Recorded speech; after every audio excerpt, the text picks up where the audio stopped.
বন্ধুরা কেমন আছো? নিশ্চয় ভালো আছো। আমার চ্যানেলটি সাবস্ক্রাইব করে বেশি বেশি লাইক দিয়ে আমার সাথেই থাকো।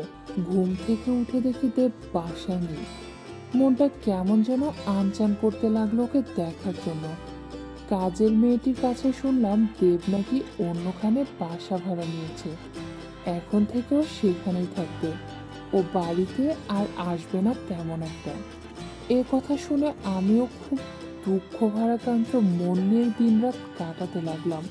প্রায় 15 দিন হতে চললো ও আর আমাকে দেখা দিল না। আমিও অবাক হলাম, যে মানুষটি আমার জন্য এত পাগল সে কি করে আমাকে না দেখেই থাকতে পারে? তার মানে এক মুহূর্তের স্পর্শ পেয়ে দেব কি ভুলে গেল আমায়? হয়তোবা অনেকটা ইচ্ছে করে আসছে না আমার বাসায়, অথবা আমাকে একটু বাজিয়ে নিতে চায়। বুঝতে চাই আমি ভেতরে ওর জন্য কতটা ফিলিংস আছে, কিন্তু আমি তো ওকে না দেখতে পেয়ে অস্থির হয়ে উঠলাম। আমি বুঝতে পারছি না স্বামী থাকা সত্ত্বেও ওর জন্য কেন সারাক্ষণ মন এতটা উগ্রীব হয়ে উঠেছে। জানালা দিয়ে রাস্তার দিকে তাকিয়ে থাকি, দরজায় নখ হলে মনে হয় এই বুঝি দেব এলো, কিন্তু না। আজ প্রায় 15 দিন হতে চলেছে ওর দেখা নেই। সেই যে ঝড়ের বেগে শরীরটাকে তছনছ করে দিয়ে গেল, আর দেখা নেই। এদিকে আমার ভেতরে ওর প্রতি কিছুটা রাগ জন্মাতে থাকলো। মনে বলে বললাম, ঠিক আছে, এবার এলে মজা দেখাবো। কিন্তু বেশিক্ষণ এই রাগ ধরে রাখতে পারলাম না। মনে হলো এই বুঝি ও এলো। দরজায় নখ হলো।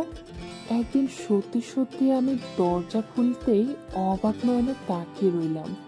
হ্যাঁ, এবারও বাস্তবে কি এসেছে। দরজাটা খুলে দিয়ে ওকে দেখে আমি ক্ষোভে মুখ ঘুরে নিয়ে নিজের ঘরে গিয়ে জানালায় দাঁড়ালাম। আমি ভাবলাম ও আমার পেছন পেছন এসে আমাকে জড়িয়ে ধরবে।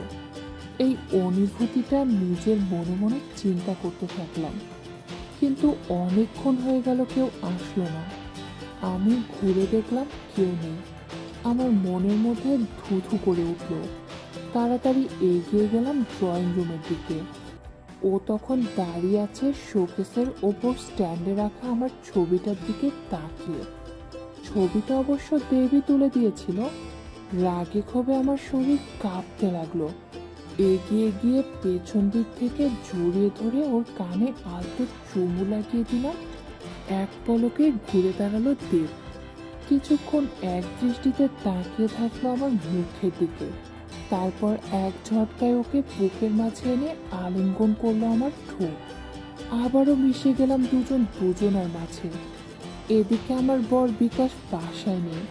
ও জানে যে এই সময় বিকাশ বাসায় থাকে না, তাই ও বুদ্ধি খাটিয়ে এই সময়টাকে বেছে নিয়ে এসেছে। আমি এবার ওকে কাঁদো কাঁদো গলায় বললাম, হইছে, ছাড়ো আমায়, আর মিথ্যে প্রেম দেখাতে হবে না। কেন তুমি আমায় তুষের আগুনে ডুবিয়ে দিয়ে চলে গেলে? আমার জন্য কি একটুও মায়া হলো না তোমার? আমি চাই না তোমার জাদুর ছোঁয়া, তুমি চলে যাও। ও আমার এমন অভিমানের কথা শুনে আমার হাত ধরে বলল, প্লিজ রাগ করিও না। আমি তো তোমার এমন প্রবল আগ্রহ বাড়ানোর জন্যই তোমার থেকে একটু দূরে ছিলাম এই কটা দিন। বিশ্বাস করো, আমারও খুব কষ্ট হয়েছে তোমাকে না দেখতে পেয়ে। নিজের মনের উপর হিমালয় পর্বত চাপা দিয়েছিলাম শুধু আমার প্রতি তোমাকে আকৃষ্ট করার তোলার জন্য। এরকম অনেক মান অভিমানের কথা সমাপ্ত করে আমি ওকে নিয়ে গেলাম শোবার রুমে। এরপর ওর ক্লান্তি দূর করার জন্য এক গ্লাস দুধ খেতে দিলাম। ও আমার দিকে মায়ার দৃষ্টিতে তাকিয়ে রইল। ওর তাকানো দেখে আমার ভেতরে অজানা এক ঢেউ দোলা দিতে লাগলো।